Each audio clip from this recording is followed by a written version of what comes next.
आपका स्वागत है हमारे YouTube channel Indian history FM पर। हड़प्पा संस्कृतीय संक्रांतियुगीन नगरीकरण। प्रस्तावना। पाकिस्तानी पंजाब स्थित हड़प्पा में प्राप्त कांस्य युगीन नगरीय संस्कृति महान खोज थी। 1853 ई में ब्रिटिश अभियंता अलेक्जेंडर कनिंघम ने, जो महान उत्खनक और अन्वेषक हुए, हड़प्पा संस्कृति की मोहर देखी। मोहर के ऊपर वृषभ और कुल उद अक्षर अंकित थे, लेकिन उन्होंने उसका महत्व नहीं समझा।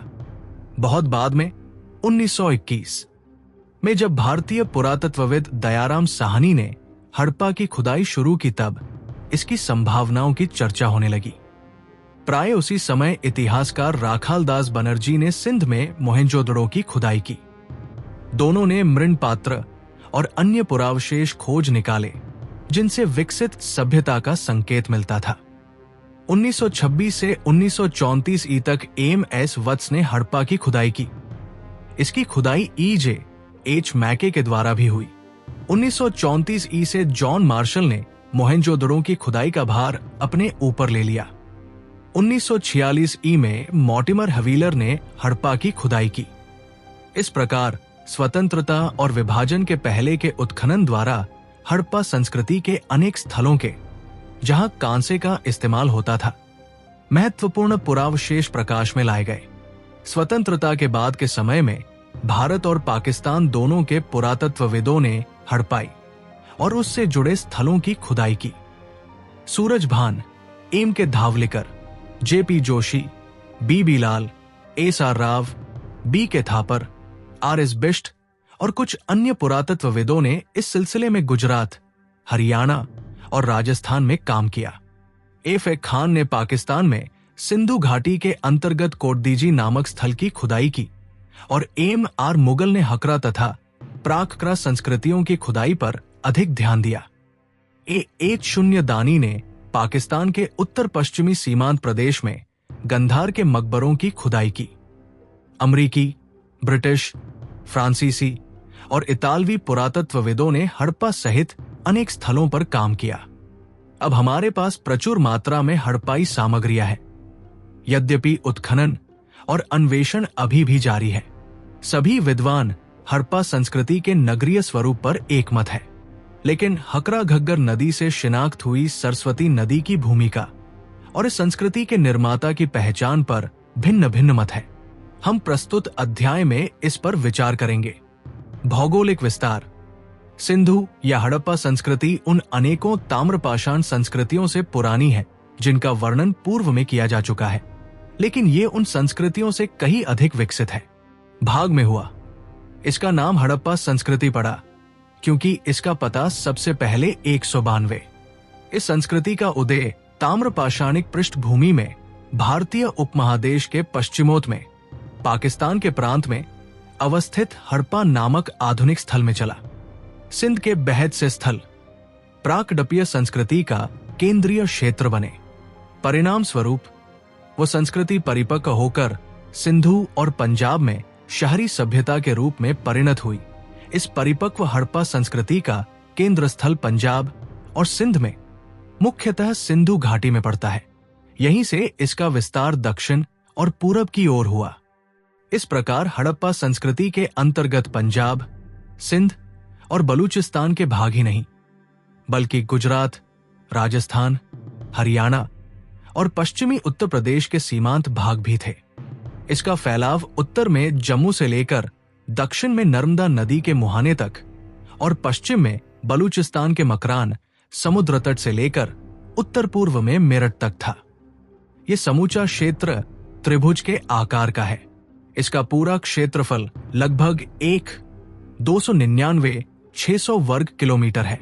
अतः ये क्षेत्र पाकिस्तान से बड़ा तो है ही, प्राचीन मिस्र और मेसोपोटामिया से भी निश्चय ही बड़ा है। ईसा पूर्व तीसरी और दूसरी सहस्राब्दी में संसार भर में किसी भी संस्कृति का क्षेत्र हड़प्पा संस्कृति के क्षेत्र से बड़ा नहीं था। अब तक इस उपमहादेश में हड़प्पा संस्कृति के लगभग 2,800 स्थलों का पता लग चुका है। इनमें कुछ हड़प्पा संस्कृति की आरंभिक अवस्था के हैं, कुछ परिपक्व अवस्था के और कुछ उत्तर अवस्था के हैं। किंतु परिपक्व अवस्था वाले स्थलों की संख्या सीमित है और उनमें केवल 7 को ही नगर की संज्ञा दी जा सकी है। इनमें 2 सर्वाधिक महत्व के नगर थे पंजाब में हड़प्पा और सिंध में मोहेंजोदड़ो अर्थात प्रेतों का टीला। दोनों पाकिस्तान में पड़ते हैं। दोनों एक दूसरे से 483 किलोमीटर दूर थे और सिंधु नदी द्वारा जुड़े हुए थे। तीसरा नगर सिंध में मोहेंजोदड़ो से 130 किलोमीटर के करीब दक्षिण में चन्होदड़ो स्थल पर था और चौथा नगर गुजरात में खंभात की खाड़ी के ऊपर लोथल स्थल पर। पांचवा नगर उत्तरी राजस्थान में कालीबंगा अर्थात काले रंग की चूड़िया और छठा नगर बनावली हरियाणा के हिसार जिले में था। कालीबंगा की तरह इसने भी 2 सांस्कृतिक अवस्थाएं देखी, हड़प्पा पूर्व और हड़प्पा कालीन। कच्ची ईंटों के चबूतरों, सड़कों और मोरियों के अवशेष हड़प्पा कालीन हैं। इन 6 स्थलों पर परिपक्व और उन्नत हड़प्पा संस्कृति के दर्शन होते हैं। सुतका गेंडोर और सुरकोटदा के समुद्र तटीय नगरों में भी इस संस्कृति की परिपक्व अवस्था दिखाई देती है।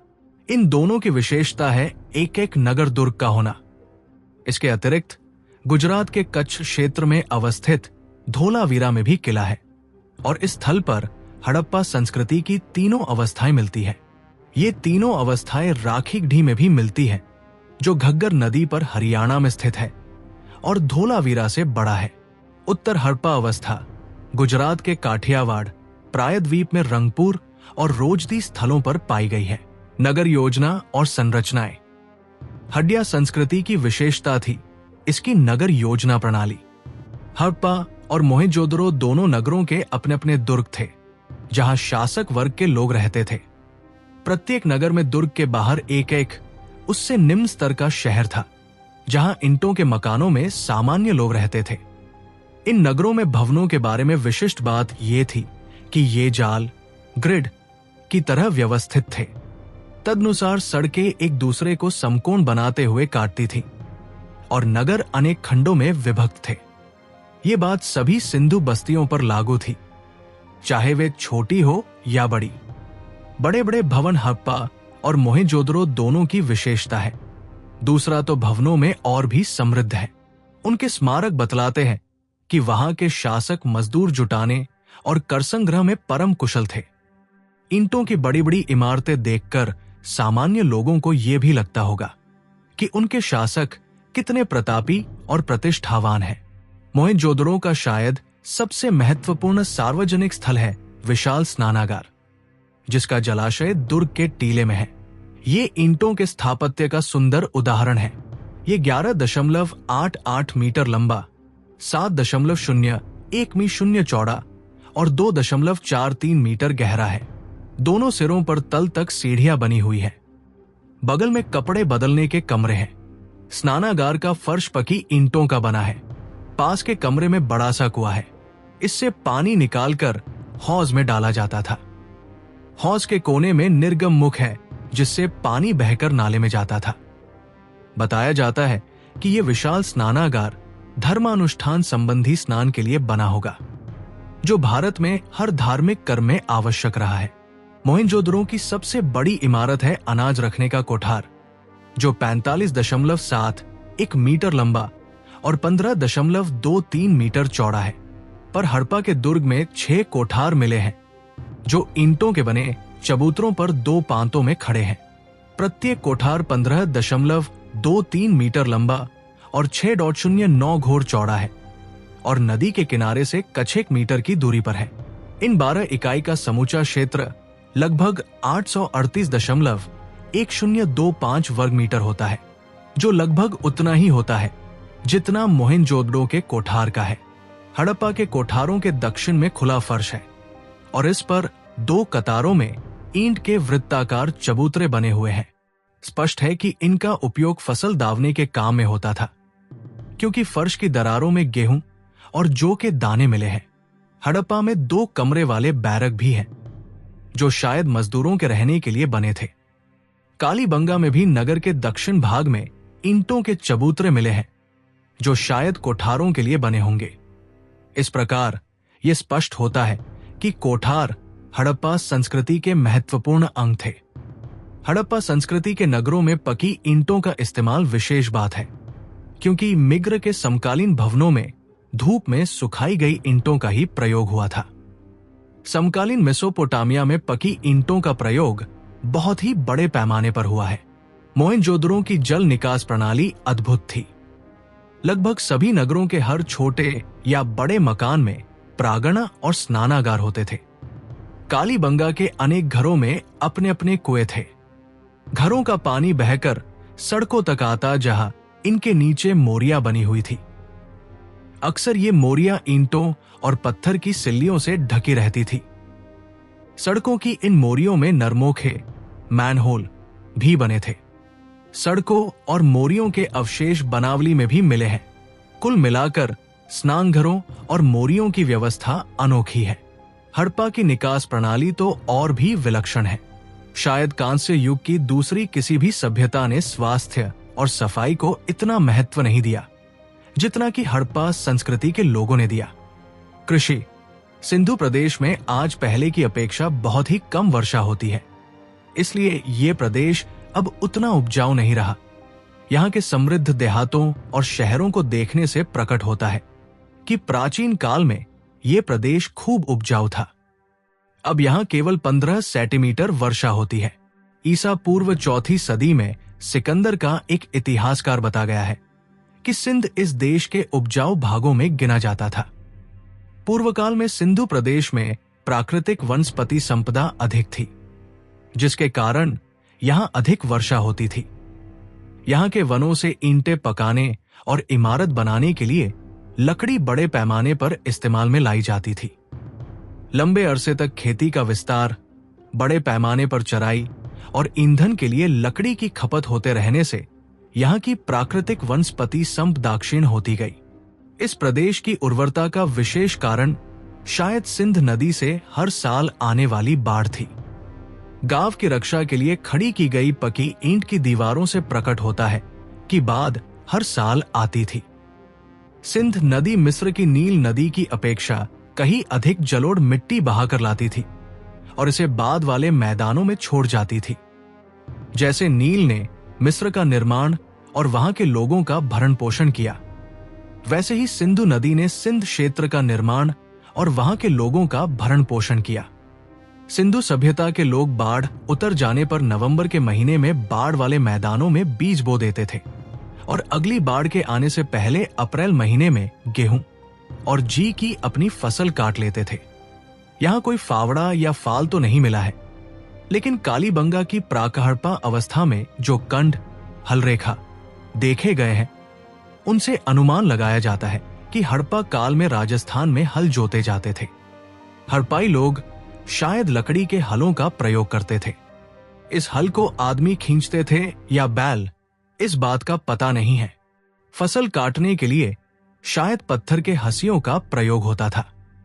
गबरबंदों या नालों को बांधों से घेरकर जलाशय बनाने की परिपाटी बलूचिस्तान और अफगानिस्तान के कुछ हिस्सों की विशेषता रही है, किंतु लगता है कि नहरों या नालों से सिंचाई की परिपाटी नहीं थी।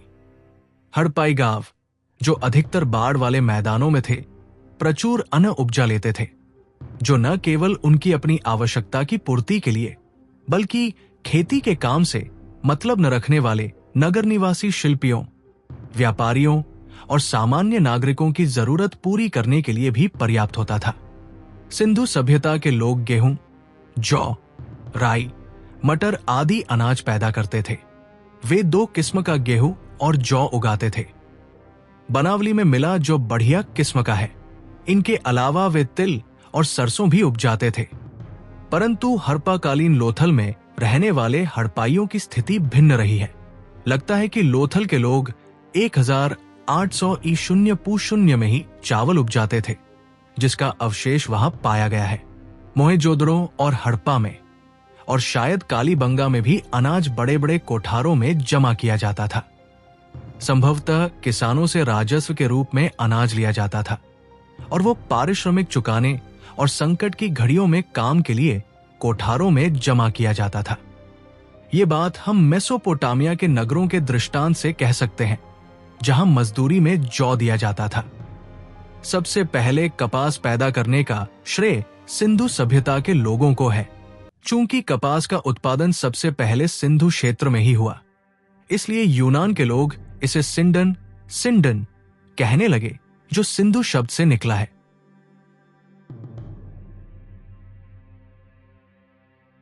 पशुपालन। कृषि पर निर्भर होते हुए भी हड़प्पाई लोग बहुत सारे पशु पालते थे। वे बैलगाय, भैंस, बकरी, भेड़ और सूअर पालते थे। उन्हें कुबड़ वाला साड़ विशेष प्रिय था। कुत्ते शुरू से ही पालतू जानवरों में थे। बिल्ली भी पाली जाती थी। कुत्ता और बिल्ली दोनों के पैरों के निशान मिले हैं। वे गधे और ऊंट भी रखते थे और शायद इन पर बोझा ढोते थे। घोड़े के अस्तित्व का संकेत मोहेंजोदड़ो की एक ऊपरी सतह से तथा लोथल में मिली एक संदिग्ध मूर्तिका टेराकोटा से मिला है। गुजरात के पश्चिम में अवस्थित सुरकोटड़ा में घोड़े के अवशेषों के मिलने की रिपोर्ट आई है और वे 2000 ईसा पूर्व के आसपास के बताए गए हैं, परंतु पहचान संदेहग्रस्त है। जो भी हो, इतना तो स्पष्ट है कि हड़प्पाई सभ्यता अश्व केंद्रित नहीं थी। हड़प्पा संस्कृति के आरंभिक और परिपक्व अवस्था में न तो घोड़े की हड्डियां और न ही उसके प्रारूप मिले हैं। हड़प्पाई लोगों को हाथी का ज्ञान था। वे गैंडे से भी परिचित थे। मेसोपोटामिया के समकालीन सुमेर के नगरों के लोग भी इन्हीं लोगों की तरह अनाज पैदा करते थे और उनके पालतू पशु भी प्राय वही थे जो इनके थे। परंतु गुजरात में बसे हड़प्पाई लोग चावल उपजाते थे और हाथी पालते थे। ये दोनों बातें मेसोपोटामिया के नगरवासियों पर लागू नहीं होती है। शिल्प और तकनीकी ज्ञान। हड़प्पा संस्कृति कांस्य युग की है। यूं तो इस संस्कृति के लोग पत्थर के बहुत सारे औतारों और उपकरणों का प्रयोग करते थे, लेकिन वे कांस्य के निर्माण और प्रयोग से भी भली भांति परिचित थे। सामान्यतः कांसा तांबे में टिन मिलाकर धातु शिल्पियों द्वारा बनाया जाता था, पर दोनों में एक भी धातु हड़प्पाई लोगों को आसानी से उपलब्ध नहीं थी। इसलिए हड़प्पा में कांसे के औजार बहुतायत से नहीं मिलते हैं। अयस्को ताम्रखनिजों की अशुद्धियों से लगता है कि वो तांबा राजस्थान की खेतरों ताम्र खानों से मंगाया जा सकता था। हालांकि बलूचिस्तान से भी मंगाया जा सकता था। टिन शायद अफगानिस्तान से कठिनाई के साथ मंगाया जाता था। यद्यपि बताया गया है कि टिन की कुछ पुरानी खदानें हजारीबाग और बस्तर में पाई गई है। हड़प्पाई स्थलों में जो कांसे के औजार और हथियार मिले हैं, उनमें टिन की मात्रा कम है। फिर भी ये जो कांसे की वस्तुएं छोड़ गए हैं, वे नगण्य नहीं हैं। इन वस्तुओं से संकेत मिलता है कि हड़प्पा समाज के शिल्पियों में कसेरों, कांस्य शिल्पियों के समुदाय का महत्वपूर्ण स्थान था। वे प्रतिमाओं और बर्तनों के साथ साथ कई तरह के औजार और हथियार भी बनाते थे, जैसे कुल्हाड़ी, आरी, छुरा और बर्छा। हड़प्पाई शहरों में कई अन्य महत्वपूर्ण शिल्प भी चलते थे। मोहेंजोदड़ो से बने हुए सूती कपड़े का एक टुकड़ा निकला है और कई वस्तुओं पर कपड़े की छाप देखने में आई है। कताई के लिए तकलियों का इस्तेमाल होता था।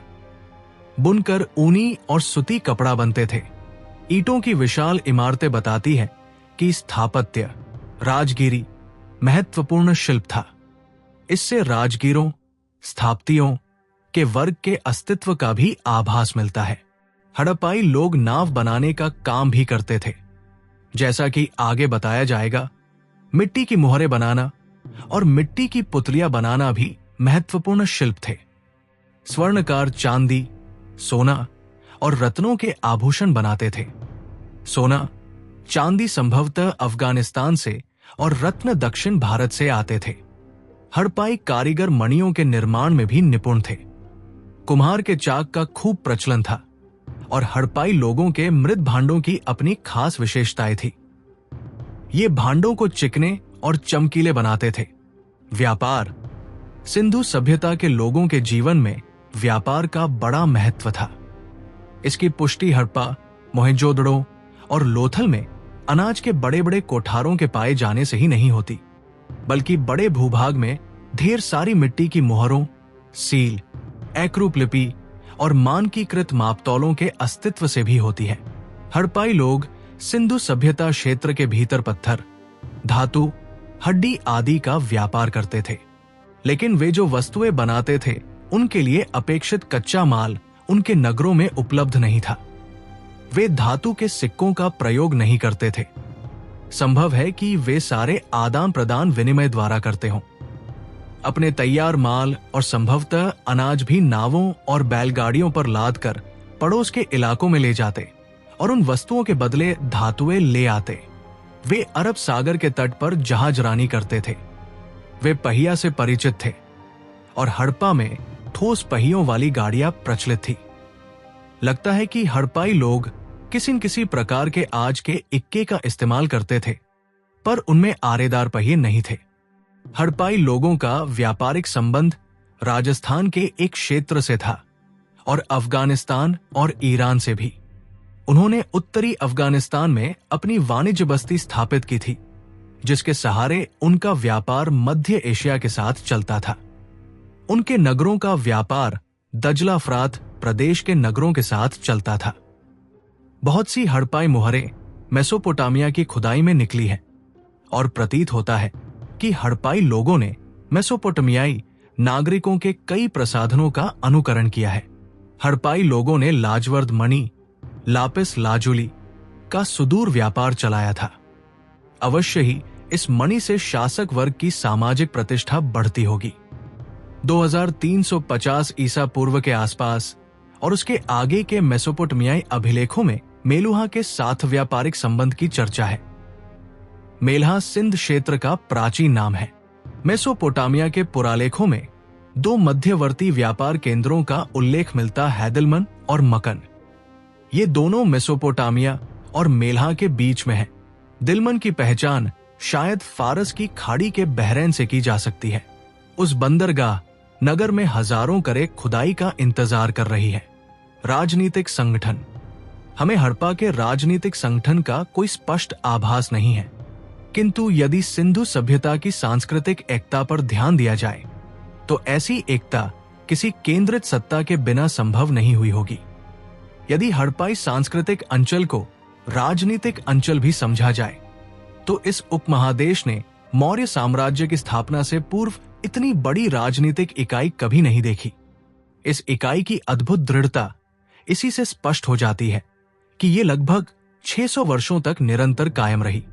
मिस्र और मेसोपोटामिया के नितांत विपरीत किसी भी हड़प्पाई स्थल पर मंदिर नहीं पाया गया है। किसी भी प्रकार का कोई भी धार्मिक भवन नहीं मिला है। इसका अपवाद विशाल स्नानागार हो सकता है, जिसका उपयोग नहाने धोने, शुद्धि या सफाई के लिए किया जाता होगा।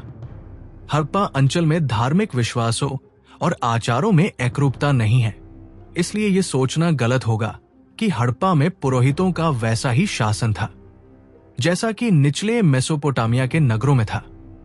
ऐसा संकेत मिलता है कि उत्तर हड़प्पाई अवस्था में गुजरात के लोथल में शायद अग्नि पूजा की परंपरा चली, किंतु इसके लिए मंदिरों का उपयोग नहीं होता था।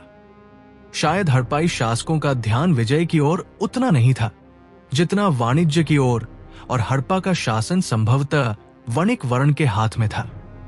ध्यान रहे कि सिंधु सभ्यता में अस्त्र शस्त्र का अभाव है। धार्मिक प्रथाएं। हड़प्पा में पकी मिट्टी की स्त्री मूर्तिकाएं भारी संख्या में मिली है। एक मूर्तिका में स्त्री के गर्भ से निकलता पौधा दिखाया गया है। यह संभवतः पृथ्वी देवी की प्रतिमा है और इसका निकट संबंध पौधों के जन्म और वृद्धि से रहा होगा। इसलिए मालूम होता है कि हड़प्पाई लोग धरती को उवर्ता की देवी समझते थे और इसकी पूजा उसी तरह करते थे जिस तरह मिस्र के लोग नील नदी की देवी आइसिस की पूजा करते थे। लेकिन हड़प्पाई लोग मिस्रवासियों की तरह मातृसत्तात्मक थे या नहीं, इसके बारे में कुछ नहीं कहा जा सकता। मिस्र में राज्य या संपत्ति का उत्तराधिकार कन्या को मिलता था, किंतु हड़प्पा समाज में उत्तराधिकार का स्वरूप क्या था यह हमें ज्ञात नहीं है। कुछ वैदिक सूक्तों में पृथ्वी माता की स्तुति है, किंतु उसको कोई प्रमुखता नहीं दी गई है। सुदीर्घ काल के बाद ही हिंदू धर्म में इस मातृदेवी को उच्च स्थान मिला है। ईसा की 6ठी सदी और उसके बाद से ही दुर्गा, अम्बा, काली, चंडी आदि विविध मातृदेवियों को पुराणों और तंत्रों में आराध्य देवियों का स्थान मिला। कालक्रमेण प्रत्येक गांव की अपनी अलग अलग देवी हो गई। सिंधु घाटी के पुरुष देवता एक मोहर पर चित्रित किया गया है। उसके सिर पर 3 सींग हैं।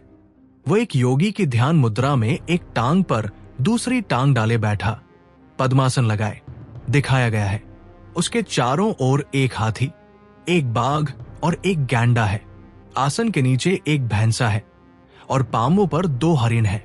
मोहर पर चित्रित देवता को पशुपति महादेव बतलाया जाता है, पर यह संदेहास्पद लगता है क्योंकि सींग वाले देवता अन्य प्राचीन सभ्यताओं में भी पाए गए हैं। निस्संदेह हम लिंग पूजा का भी प्रचलन पाते हैं, जो कालांतर में शिव की पूजा से गहन रूप से जुड़ गई थी। हड़प्पा में पत्थर पर बने लिंग और योनि के अनेकों प्रतीक मिले हैं। संभवतः ये पूजा के लिए बने थे। ऋग्वेद में लिंग पूजक अनार्य जातियों की चर्चा है। लिंग पूजा हड़प्पा काल में शुरू हुई और आगे चलकर हिंदू समाज में पूजा की विशिष्ट विधि मानी जाने लगी। वृक्षों और पशुओं की पूजा।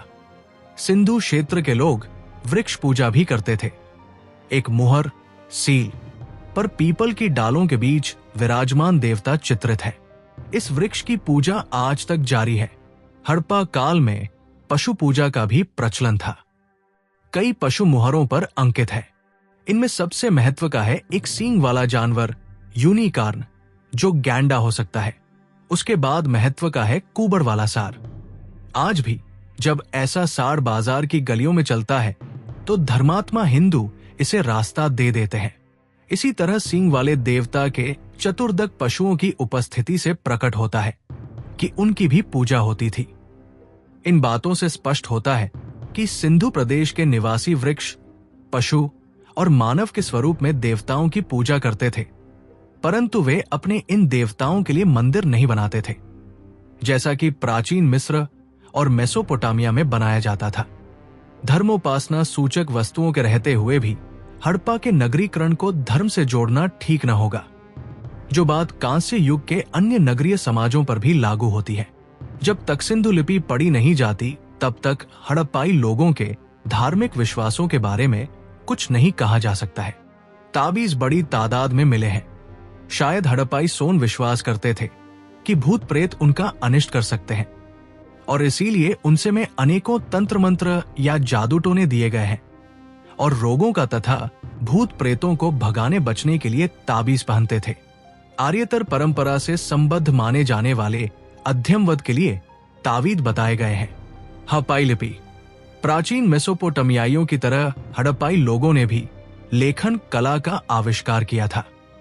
यद्यपि हड़प्पाई लिपि का सबसे पुराना नमूना 1853 में मिला था और 1923 तक पूरी लिपि प्रकाश में आ गई, किंतु वो अभी तक पढ़ी नहीं जा सकी है। कुछ लोग इसे द्रविड़ या आद्य द्रविड़ भाषा से जोड़ने का प्रयास करते हैं, कुछ लोग संस्कृत से तो कुछ लोग सुमेरी भाषा से, परंतु इन पठनों में से कोई भी संतोषप्रद नहीं है।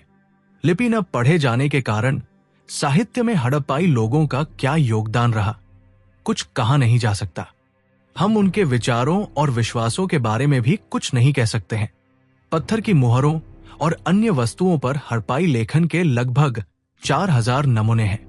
हड़प्पाइयों के अभिलेख उतने लंबे लंबे नहीं हैं जितने मिस्रियों और मेसोपोटामियाइयों के हैं। अधिकांश अभिलेख मुहरों पर है और हर एक में 2-4 ही शब्द हैं। इन मुहरों का प्रयोग धनाढ़ लोग अपनी निजी संपत्ति को चिन्हित करने और पहचानने के लिए करते होंगे। इस लिपि में कुल मिलाकर 250 से 400 तक चित्राक्षर, पिक्टोग्राफ है और चित्र के रूप में लिखा हर अक्षर किसी ध्वनि, भाव या वस्तु का सूचक है। हड़प्पा लिपि वर्णात्मक नहीं बल्कि मुख्यतः चित्रलेखात्मक है। मेसोपोटामिया और मिस्र की समकालीन लिपियों के साथ इसकी तुलना करने के प्रयास किए गए हैं, परंतु ये तो सिंधु प्रदेश का आविष्कार है और पश्चिम एशिया के लिपियों से इसका कोई संबंध दिखाई नहीं देता है। मापतौल। लिपि का ज्ञान हो जाने से निजी संपत्ति का लेखा जोखा रखना आसान हो गया होगा। सिंधु क्षेत्र के नगरवासियों को व्यापार और अन्य आदान प्रदानों में मापतौल की आवश्यकता हुई और उन्होंने इसका प्रयोग भी किया। बाट के रूप में व्यवहृत बहुत सी वस्तुएं पाई गई हैं। उनसे प्रकट होता है कि तौल में 16 या उसके आवर्तकों का व्यवहार होता था, जैसे 16, 64, 160, 320 और 640। दिलचस्प बात यह है कि 16 के अनुपात की ये परंपरा भारत में आधुनिक काल तक चलती रही है। हाल तक 1 रुपया 16 आने का होता था। हड़प्पाई लोग मापना भी जानते थे। ऐसे डंडे पाए गए हैं जिन पर माप के निशान लगे हुए हैं। इनमें एक डंडा कांसे का भी है। मृदभांड। हड़प्पाई लोग कुम्हार के चाक का उपयोग करने में बड़े कुशल थे। उनके अनेक बर्तनों पर विभिन्न रंगों की चित्रकारी देखने को मिलती है। हड़प्पा भांडों पर आमतौर से वृत्त या वृक्ष की आकृतियां मिलती है। कुछ ठीकरों पर मनुष्य की आकृतियां भी दिखाई देती है। मुहरे, सीले। हड़प्पा संस्कृति की सर्वोत्तम कलाकृतियां है उसकी मुहरे। अब तक लगभग 2000 सीलें प्राप्त हुई है। इनमें से अधिकांश सीलों पर लघु लेखा के साथ साथ एकसिंगी जानवर, भैंस, बाघ, बकरी और हाथी की आकृतियां उकेरी हुई है। प्रतिमाएं। हड़प्पाई शिल्पी धातु की खूबसूरत मूर्तियां बनाते थे। कांसे की नर्तकी उनकी मूर्ति कला का सर्वश्रेष्ठ नमूना है। पूरी मूर्ति गले में पड़े हार के अलावा एकदम नग्न है।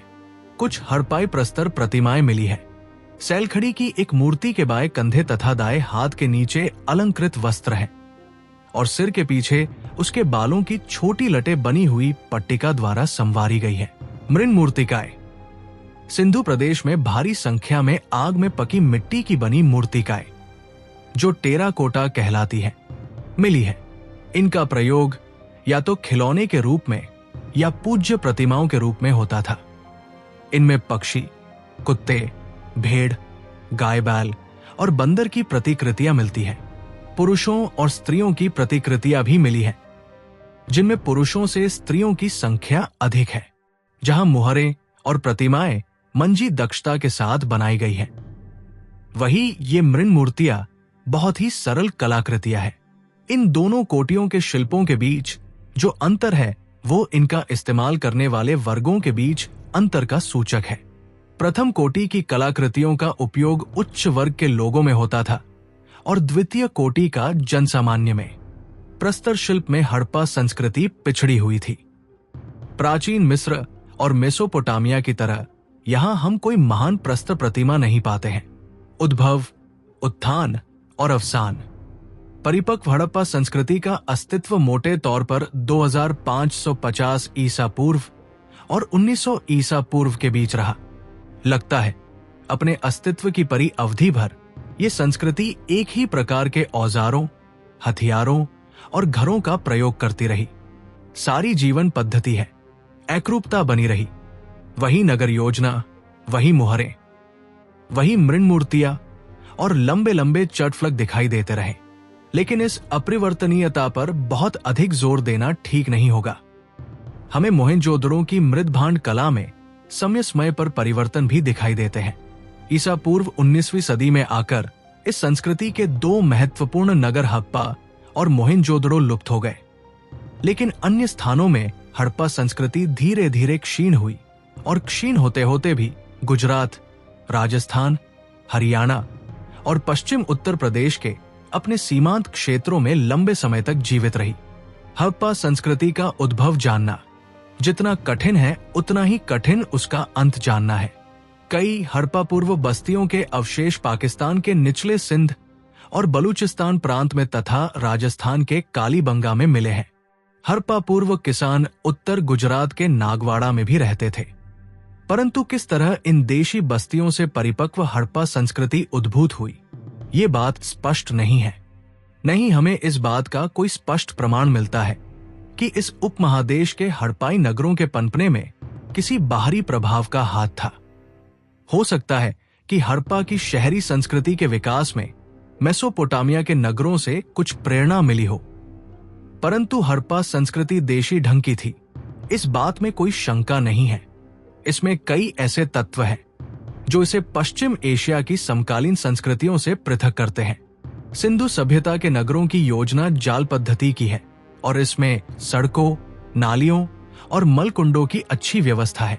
दूसरी ओर मेसोपोटामिया के नगरों में वैतरती बढ़ते जाने की प्रवृत्ति देखी जाती है। हड़प्पा संस्कृति के सभी नगरों में सभी मकान आयताकार हैं, जिनमें पक्का स्नानघर और सीढ़ीदार कुआं संलग्न है। पश्चिम एशिया के नगरों में इस तरह की नगर योजना नहीं पाई गई है। संभवतः कीट द्वीप के नोसोस नगर को छोड़ प्राचीन युग के किसी भी अन्य नगर में जल निकास का ऐसा उत्तम प्रबंध देखने को नहीं मिला। हड़प्पाई लोगों ने पकी ईंटों के इस्तेमाल में जिस कौशल का परिचय दिया है, वैसा पश्चिम एशिया वाले नहीं दे पाए। हड़प्पाइयों के मृदभांड और उनकी मुहरें अपने खास ढंग की हैं और इन पर अंकित पशुमंडल स्थानीय है। सबसे बड़ी बात यह है कि उन्होंने अपनी एक खास लिपि बनाई, जिसका मिस्र और मेसोपोटामिया की लिपि से कोई साम्य नहीं है। यद्यपि हड़प्पा संस्कृति कांस्य युगीन संस्कृति थी, तथापि इसमें कांसे का सीमित उपयोग हुआ और ज्यादातर पत्थर के औजार ही चलते रहे। अंत में हड़प्पा संस्कृति का क्षेत्र जितना विशाल था उतना विशाल और किसी भी समकालीन संस्कृति का नहीं था। हड़प्पा नगर की संरचना 5 किलोमीटर के घेरे में फैली हुई है और इस तरह कांस्य युग में अपने ढंग को बेहतम संरचनाओं में आती है। अभी तक हड़प्पा जैसा नगर विस्तार अन्यत्र कहीं भी देखने को नहीं मिला है। मेसोपोटामिया की प्राचीन सभ्यताएं तो 1900 ईसा पूर्व के बाद भी टिकी रहीं, लेकिन हड़प्पा की नगरीय संस्कृति लगभग उसी समय लुप्त हो गई। इसके बहुत से कारण बताए जाते हैं। कहा जाता है कि सिंधु क्षेत्र में वर्षा की मात्रा 3000 ईसा पूर्व के आसपास तनिक सी बढ़ी और फिर ईसा पूर्व दूसरी सहस्राब्दी के आरंभ भाग में कम हो गई। इससे खेती और पशुपालन पर बुरा असर पड़ा।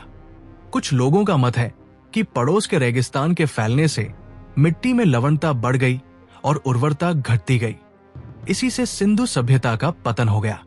दूसरा मत यह है कि जमीन धंस गई या ऊपर उठ गई, जिससे इसमें बाढ़ का पानी जमा हो गया। भूकंप के कारण सिंधु नदी की धारा बदल गई, जिसके फलस्वरूप मोहेंजोदड़ो का पृष्ठ प्रदेश वीरान हो गया। यह भी मत है कि हड़प्पा संस्कृति को आर्यों ने नष्ट किया, पर इसका साक्ष्य बहुत कम है। कांस्य युग की इस विशालतम सांस्कृतिक सत्ता के विघटन के क्या क्या परिणाम हुए, ये अभी तक स्पष्ट नहीं हुआ है। हम नहीं जानते हैं कि क्या नगर के उजड़ जाने से वणिक और शिल्पी लोग देहात की ओर चले गए और वहां हड़प्पा के तकनीकी कौशलों को फैलाया। हमें सिंधु, पंजाब और हरियाणा की नगरोत्तर काल की स्थिति के बारे में काफी जानकारी नहीं है। सिंधु क्षेत्र के भीतर हम खेतिहरों को बस्तियां तो पाते हैं, लेकिन पूर्वकाल की संस्कृति के साथ उनका संबंध स्पष्ट नहीं होता है। हमें स्पष्ट और पर्याप्त जानकारी की अपेक्षा है। हड़प्पा संस्कृति की नगरोत्तर अवस्था। हड़प्पा संस्कृति शायद 1900 ईसा पूर्व तक जीती जागती रही। बाद में इसकी नगरीय अवस्था लुप्त सी हो गई।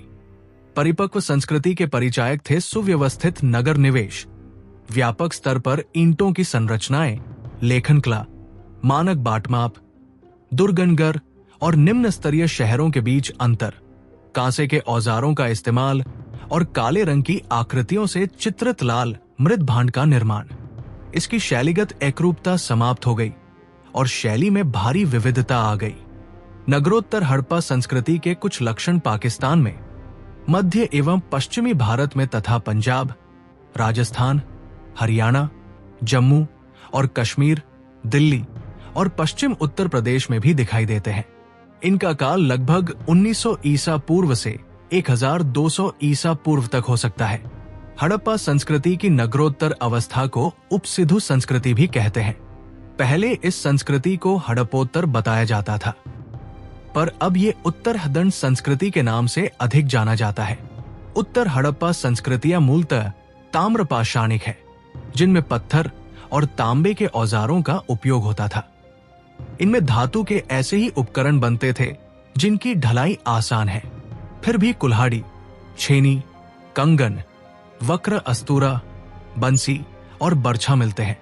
ताम्रपाषाण संस्कृति के लोग हड़प्पा संस्कृति की उत्तर अवस्था में गांवों में बस गए और खेती, पशुपालन, शिकार और मछली पकड़ने का धंधा करने लगे। शायद देहातों में धातु संबंधी तकनीकी जानकारी के फैलने से खेती करने और बस्तियां बन पाने में सहूलियत आई। गुजरात के प्रभास पाटन, सोमनाथ और रंगपुर जैसे कुछ स्थान तो हड़प्पा संस्कृति के मानो औरस पुत्र हैं, किंतु उदयपुर के निकटवर्ती आहार में हड़प्पाई तत्व कुछ एक ही पाए जाते हैं।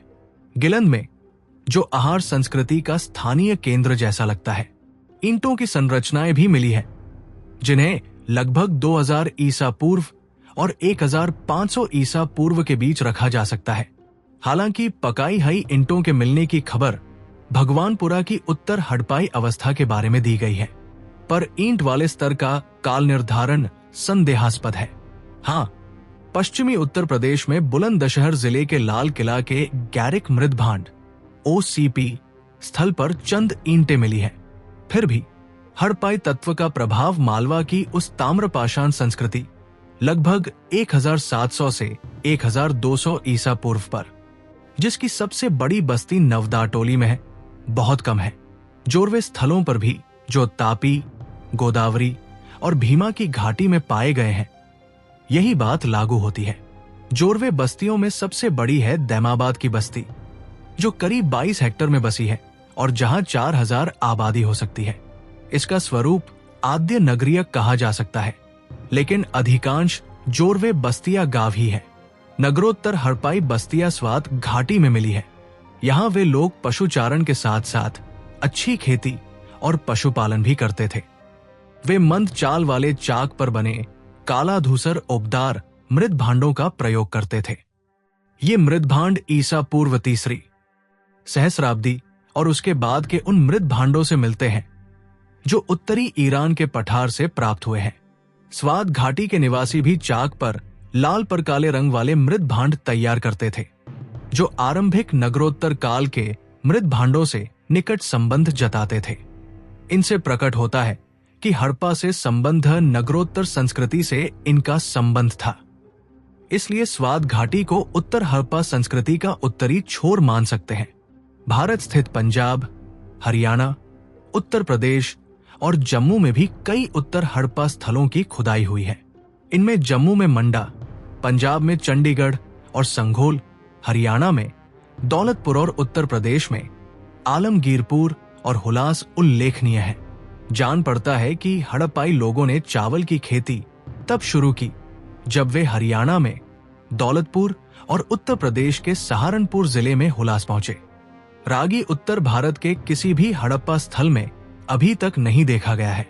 आलमगीरपुर में उत्तर हड़प्पाई लोग संभवतः कपास भी उपजाते थे, जैसा कि हड़प्पा के मुद्भांडों पर मिले कपड़े की छापों से अनुमान लगाया जा सकता है।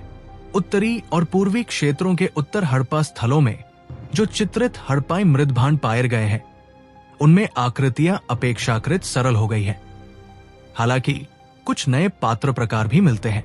कुछ उत्तर हड़प्पा पात्र प्रकार भगवानपुरा के चित्रित धूसर मृदभांड अर्थात पेंटेड ग्रेवेयर POGW अवशेषों से सम्मिश्रित पाए गए हैं। लेकिन इस काल में हड़प्पा संस्कृति पूर्ण विघटन की अवस्था में आ चुकी प्रतीत होती है। उत्तर हड़प्पा अवस्था में लंबाई मापने की कोई वस्तु नहीं पाई गई है। गुजरात के उत्तर काल में पत्थर के घनाकार बाट और पकी मिट्टी की पिंडिकाएं, टेराकोटा कंक नहीं मिलते हैं। आमतौर से सभी उत्तर हड़प्पा स्थलों में मानव मूर्तिकाओं और वैशिष्ट्य सूचक चित्राकृतियों का अभाव है। यद्यपि गुजरात में वाग्दत्र, फायंस अप्रचलित हो चुका था, तथापि उत्तर भारत में ये खूब चलता था। नगरोत्तर अवस्था में पहुंचने पर पश्चिम एशियाई केंद्रों से हड़प्पाइयों का व्यापार समाप्त हो गया। लाजवर्द मणि, चट, इंद्रगोप मणि, कार्नेसिन बीड तथा तांबे और कांसे के पात्र व्यापार वस्तुओं में या तो लुप्त हो चुके थे या विरल हो गए थे। ये सब स्वाभाविक था, क्योंकि पंजाब, हरियाणा और उत्तर प्रदेश में उत्खनित अधिकांश उत्तरकालीन हड़प्पा स्थल देहाती बस्तियां ही हैं। सिंधु घाटी में नए लोगों का आगमन। हड़प्पा संस्कृति की उत्तरकालीन अवस्थाओं में कुछ बाहरी औजार और मृद भांड पाए गए हैं, जिनसे संकेत मिलता है कि सिंधु घाटी में बाहर के लोग धीरे धीरे प्रवेश करने लगे थे। मोहेंजोदड़ो की अंतिम अवस्था में असुरक्षा और अशांति के कुछ लक्षण दिखाई देते हैं। आभूषणों की निधियां स्थान स्थान पर गड़ी मिली है और एक स्थान पर आदमी की खोपड़ियों का ढेर मिला है। मोहनजोदड़ो की ऊपरी सतहों पर नई किस्म की कुल्हाड़ियां, छुरे और पसलीदार और सपाट चूल वाली छुरियां मिली हैं। ये कुछ बाहरी आक्रमण के संकेत देती है। हड़प्पा की अंतिम अवस्था के एक कब्रिस्तान में नए लोगों के अवशेष मिले हैं, जहां नवीनतम स्तरों पर नए प्रकार के मृदभांड हैं। नए प्रकार के मृदभांड बलूचिस्तान के कुछ स्थलों पर भी मिलते हैं। पंजाब और हरियाणा के कई स्थलों पर लगभग 1200 ईसा पूर्व के उत्तरकालीन हड़प्पा मृदभांडों के साथ साथ धूसर मृदभांड, ग्रेवेयर और चित्रित धूसर मृदभांड PGW पाए गए हैं, जो आमतौर से वैदिक लोगों से जुड़े हैं। ये सारे काम उन अश्वारोही लोगों के हो सकते हैं जो ईरान अथवा दक्षिण मध्य एशिया से पहाड़ियों के रास्ते आए होंगे, लेकिन अधिकांश नए लोग पंजाब और सिंधु के हड़प्पाई नगरों के तहतनहस होने के बाद आए। यद्यपि वैदिक आर्य अधिकांशतः उसी सप्त सिंधु प्रदेश में बसे जहां एक समय हड़प्पा संस्कृति विराजमान थी, तथापि हमें ऐसा कोई पुरातात्विक साक्ष्य नहीं मिलता है कि सुदृढ़ हड़प्पाइयों और आयरियों के बीच कोई भारी संग्राम हुआ था। 1500 ईसा पूर्व और 1200 ईसा पूर्व के बीच उत्तर हड़प्पा संस्कृति वाले लोगों के साथ वैदिक संस्कृति वाले जत्थों का कहीं कहीं सामना हुआ होगा। हड़प्पा उत्पत्ति की समस्या। लगभग 4000 ईसा पूर्व में पाकिस्तान के अंतर्गत चोलिस्तान की मरुभूमि में हकरा नदी के इलाके में हड़प्पा संस्कृति के पहले की अनेक कृषक बस्तियां मिलती हैं, लेकिन कृषक बस्तियां मृदभांड पूर्व नवपाषाण युग में सिंधु घाटी के किनारे बलूचिस्तान के पूर्वी छोर पर लगभग 7000 ईसा पूर्व में प्रकट हुई। इसी समय से लोग बकरियां, भेड़ और मवेशी पालने लगे। वे गेहूं और जौ भी उपजाने लगे। 5वीं सहस्राब्दी ईसा पूर्व से जब अन्नागार का प्रचलन हुआ, जीविका उपार्जित करने की ये प्रक्रियाएं विस्तृत हुई। 5वीं और 4थी सहस्राब्दियां ईसा पूर्व में कच्ची ईंटों का प्रयोग शुरू होने लगा। चित्रित मिट्टी के बर्तन और मिट्टी की स्त्रीमूर्तियां भी बनने लगी। बलूचिस्तान के उत्तरी भाग में रहमान डेरी नामक स्थल पर नियोजित सड़कों और आवासों की व्यवस्था हुई और वो प्राचीनतम नगर के रूप में विकसित हुआ। ये स्थल पश्चिम में प्राय हड़प्पा के समानांतर अवस्थित था। प्रत्यक्षतः प्रारंभिक और परिपक्व हड़प्पा संस्कृतियां बलूचिस्तानी बस्तियों से उत्पन्न हुई।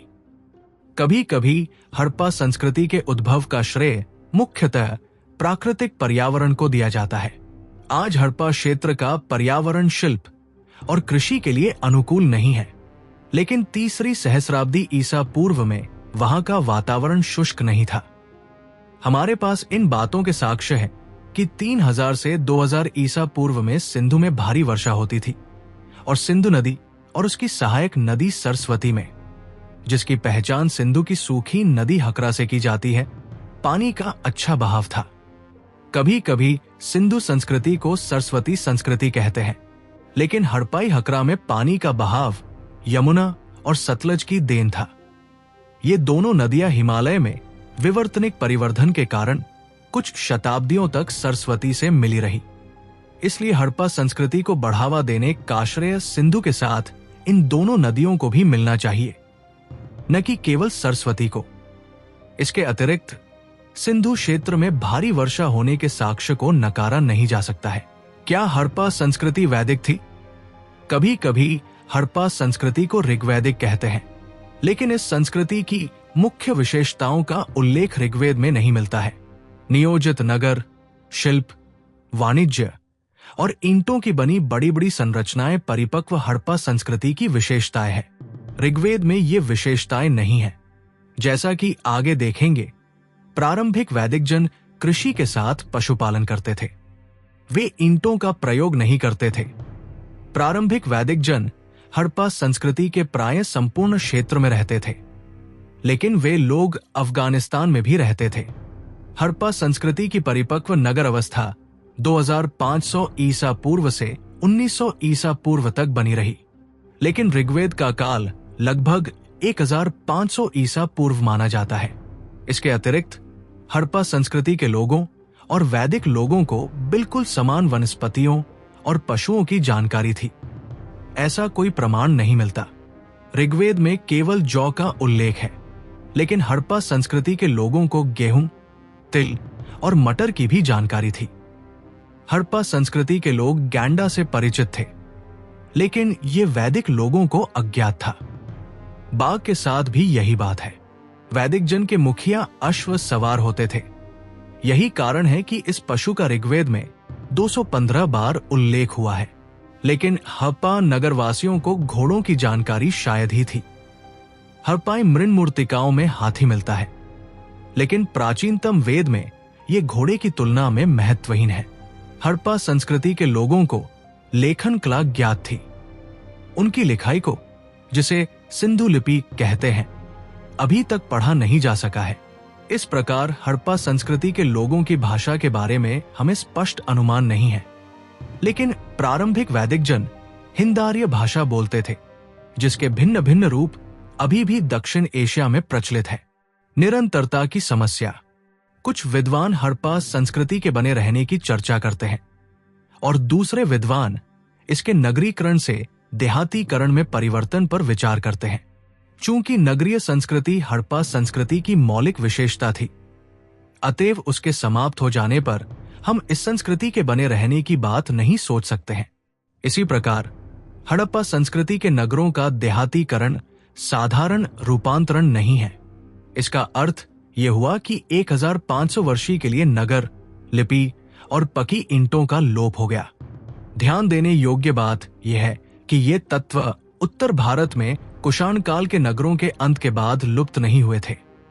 कहा जाता है कि उत्तर भारत के गंगा के मैदानों और अन्य क्षेत्रों में हड़प्पा संस्कृति 1900 ईसा पूर्व में अपने अंत के बाद भी बरकरार रही, लेकिन प्रथम सहस्राब्दी के प्रथमार्ध की मानी जाने वाली चित्रित धूसर मृदभांड (PGW) की संस्कृति में हड़प्पा संस्कृति की कोई प्रमुख विशेषता नहीं मिलती है। चित्रित धूसर मृदभांड की संस्कृति में बड़ी इमारतें, पकी ईंटें, कांसा, नगरीकरण और लिखावट नहीं मिलती है। दूसरी ओर इस संस्कृति की अपनी विशिष्ट मृदभांड है। यद्यपि लगभग 1500 ईसा पूर्व के 1-2 पकी ईंटों के दृष्टांत प्रस्तुत किए जाते हैं, तथापि उत्तर भारत में लगभग 300 ईसा पूर्व में उत्तरी काले पालिशदार मृदभांड नादना ब्लैक पॉलिश्ड वेयर में ही पकी ईंटें मिलती है। इसी प्रकार हड़प्पा संस्कृति के अंत के बाद लिखावट ब्राह्मी लिपि के रूप में उत्तरी काले पालिशदार मृदभांड की संस्कृति में प्रकट हुई, लेकिन ये लिपि बाएं से दाहिने लिखी जाती थी, जबकि हड़प्पाई लिपि दाहिने से बाएं लिखी जाती थी। इसी प्रकार उत्तरी काले पालिशदार मृदभांड की उत्पत्ति हड़प्पा संस्कृति के मृदभांड से नहीं हो सकती है। उत्तरी काले पालिशदार मृदभांड की अवस्था में 5वीं शताब्दी ईसा पूर्व में मध्य गंगा के मैदानों में लोहे के प्रभावकारी प्रयोग ने नई सामाजिक आर्थिक संरचना को जन्म दिया, लेकिन लोहे और सिक्के जो उत्तरी काले पालिशदार मृदभांड के साथ मिलते हैं, हड़प्पा संस्कृति के अंग नहीं है। यद्यपि हड़प्पा संस्कृति के कुछ छुटफुट मन के गंगा के मैदानों में पहुंच गए, तथापि इन्हें हड़प्पा संस्कृति का प्रमुख तत्व नहीं माना जा सकता है। इसी प्रकार हड़प्पा संस्कृति के मृदभांड और मृन्मूर्तियां 2000 ईसा पूर्व के बाद तक बनती रहीं, लेकिन केवल ये ही वस्तुएं परिपक्व हड़प्पा संस्कृति का प्रतिनिधित्व नहीं करती है। फिर भी हड़प्पा संस्कृति के छुटफुट तत्व राजस्थान, मालवा, गुजरात और ऊपरी दक्कन की ताम्रपाषाण संस्कृतियों में बरकरार रहे। ऐसा लगता है कि 1900 ईसा पूर्व में नगरीय हड़प्पा संस्कृति के अंत के बाद हिंदार्य और तत्कालीन मौजूदा संस्कृतियों के बीच कुछ आदान प्रदान होते रहे। हड़प्पा संस्कृति के लोगों की मानी गई मुंडा और प्राक द्रविड़ भाषाएं जारी रही। पारस्परिक आदान प्रदान के कारण आर्य तथा प्राकार्य दोनों भाषाएं समृद्ध हुई। हालांकि संस्कृत में मिट्टी के बर्तन और कृषि के लिए प्राकार्य शब्द पाते हैं, लेकिन हिंद आर्यों की भाषा के ही, जो इस उपमहाद्वीप के बड़े हिस्से में फैली थी, अधिक शब्द पाते हैं। कालक्रम 7000 ईसा पूर्व, 5वीं सहस्राब्दी ईसा पूर्व, 4000 ईसा पूर्व, 3000 से 2000 ईसा पूर्व, 2500 ईसा पूर्व माइनस 1900 ईसा पूर्व, 1900 ईसा पूर्व माइनस 1500 ईसा पूर्व, 1900 ईसा पूर्व माइनस 1200 ईसा पूर्व, 1800 ईसा पूर्व, 1700 ईसा पूर्व, 1500 ईसा पूर्व माइनस 1200 ईसा पूर्व, 300 ईसा पूर्व। हड़प्पाई पुरातत्व का कालक्रम 853, 1921, 1922, 1926 से 1931, 1931, 1938। बलूचिस्तान में प्राचीनतम कृषक बस्तियां, अन्नागारों का अस्तित्व, कच्ची ईंटों का प्रयोग। चोलिस्तान, पाकिस्तान में प्राक हड़प्पाई बस्तियां, भारी वर्षा की कालावधि और सिंधु तथा सरस्वती में अच्छा जल प्रवाह। परिपक्व हड़प्पा संस्कृति, गुजरात, राजस्थान, हरियाणा और पश्चिमी उत्तर प्रदेश में हड़प्पा संस्कृति की अद्यपतित अवस्था। नगर कटोरा हड़प्पा संस्कृति, लोथल में चावल का प्रयोग। यमुना और सतलज नदियां सरस्वती नदी को छोड़ देती है। घोड़ों और बैक्टीरियाई ऊंटों की बलूचिस्तान में उपस्थिति। भारतीय उपमहादेश में वैदिक लोगों के उत्तरोत्तर दलों का प्रवेश। उत्तरी भारत में पकी ईंटों का प्रयोग। ब्राह्मी लिपि में लिखावट। अलेक्जेंडर कनिंघम को हड़प्पा संस्कृति की मुहर प्राप्त होना। दयाराम साहनी ने हड़प्पा में खुदाई शुरू की। राखलदास इब्राहिम ने मोहेंजोदड़ो में सिंधु संस्कृति की खोज की। मोहेंजोदड़ो में E.J.H. मैके के द्वारा अतिरिक्त खुदाई। मोहेंजोदड़ो में इस तारीख तक खुदाई जारी रही। Mohenjodaro and the Indus civilization 3 जिल्डों में प्रकाशित। लेखक जॉन मार्शल और अन्य, London. Further excavation at Mohenjodaro 2 जिलों में प्रकाशित। लेखक E.J.H. मैके 1946 ई, 1947 ई के बाद का काल। मार्टिमर हीलर ने हड़प्पा की खुदाई की। सूरजभान, एम के धावलिकर, J.P. जोशी, B.B. लाल, S.R. Rao, B.K. Thapar, R.S. Wish तथा अन्य ने हड़प्पा संस्कृति तथा उससे संबद्ध स्थलों की खुदाई की। वैदिक। अगर आपको भारत के इतिहास से जुड़ी ये जानकारी पसंद आई हो तो वीडियो को लाइक करें, अपने दोस्तों के साथ शेयर करें और हमारे चैनल इंडियन हिस्ट्री FM को सब्सक्राइब करना ना भूलें, ताकि अगली बार जब हम इतिहास के नए पन्ने खोलें तो सबसे पहले नोटिफिकेशन आपको ही मिले। धन्यवाद। जय हिंद।